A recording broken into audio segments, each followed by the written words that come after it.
భాగ్యనగరం మరో అంతర్జాతీయ మైలురాయికి సిద్దమవుతోంది. లండన్లోని థేమ్స్ నదిని మించి ప్రపంచంలోని అతిపెద్ద రివర్ ఫ్రంట్ ప్రాజెక్టుగా మూసీ పునరుజ్జీవనం అడుగులు వేస్తోంది. ముఖ్యమంత్రి రేవంత్ రెడ్డి సర్కార్ అత్యంత ప్రతిష్టాత్మకంగా తీసుకుంది ఈ ప్రాజెక్టు విషయంలో. లండన్ థేమ్స్ నది ప్రాజెక్టు 39 కిలోమీటర్లు మాత్రమే ఉంటే మన మూసీ ప్రాజెక్టు ఏకంగా 55 కిలోమీటర్ల పొడవును విస్తరించి ఉంది.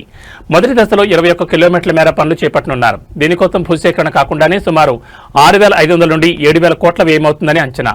ఉస్మాన్ సాగర్, హిమాయత్ సాగర్ నుంచి కలిసే ఈ ప్రాజెక్టులో 123 అడుగుల గాంధీ విగ్రహం ప్రత్యేక ఆకర్షణగా నెలకొనుంది. 100 మీటర్ల ఎత్తున భవనంపై ఈ విగ్రహాన్ని ఏర్పాటు చేయనున్నారు. సీఎం రేవంత్ రెడ్డి బృందం ఇప్పటికే ప్రపంచంలోని ప్రముఖ రివర్ ఫ్రంట్లను పరిశీలించి ఈ మాస్టర్ ప్లాన్ రూపొందించింది. ఏడాదికి 40 బిలియన్ల మంది సందర్శకులు, దేశ ఆర్థిక వ్యవస్థలో 30% వాటా టూరిజందే.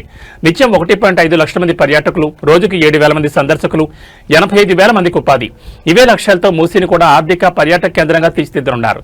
నదిలోకి మురుగునీరు చేరకుండా అడ్డుకోవడం, స్వచ్ఛమైన నీటి ప్రవాహాన్ని పునరుద్ధరించడం, నగర రవాణా వ్యవస్థను సులభతరం చేసేలా మొబిలిటీ కారిడార్ నిర్మాణం, లౌకిక భావాలకు తెలంగాణ సంస్కృతికి అద్దం పట్టేలా నిర్మాణ శైలి, నదీ తీర ప్రాంతాన్ని ప్రజల కోసం పార్కులు, వాకింగ్ ట్రాక్లు, పర్యాటక కేంద్రాలుగా మార్చడం.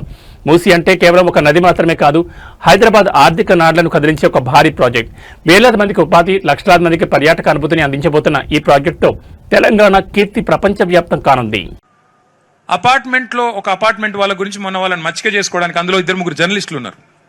వాళ్ళని కాకబట్టి వాళ్ళని బుట్టలు వేసుకోవడానికి ముఖ్యమంత్రి గారు పాపం చాలా అష్టకష్టాలు పడి, మీరు జర్నలిస్టులు ఏమనుకోకురు పోయి ఏమంటాడు, ఆ అపార్ట్మెంట్ వాళ్ళకి నేను మాటిస్తున్నా, పక్కకే 7 ఎకరాలు కొనిస్తా, మీకు అందులోనే ఇంకా బెహతరీన్ కట్టిస్తా అంటుండు.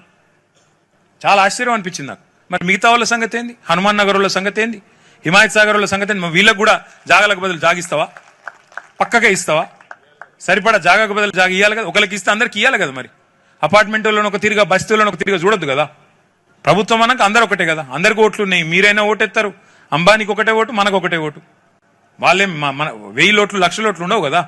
అందుకే చూడండి మీరు, విచిత్రమైన విషయం, నిన్న ఆయన మూసీ వెబ్సైట్లో పెట్టిండు రేవంత్ రెడ్డి ప్రభుత్వం.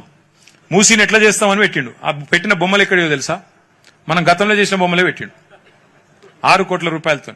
అందుకే అంటున్నాం, నకల్ మారనే కోవి అకల్ చాయి అంటారు కదా, గట్ల గంత తెలివి నీళ్ళకు. మీరు ఇక్కడ చూడండి, 3,279 ఎకరాలు 10,000 నిర్మాణాలు తీసుకుంటా అని చెప్పి మన గెజెట్ ఇచ్చిండు. ఎందుకు కావాలి గన్ని? ఎవరి కోసం 3,279 ఎకరాలు? అది ఫస్ట్ ఫేజ్ అట.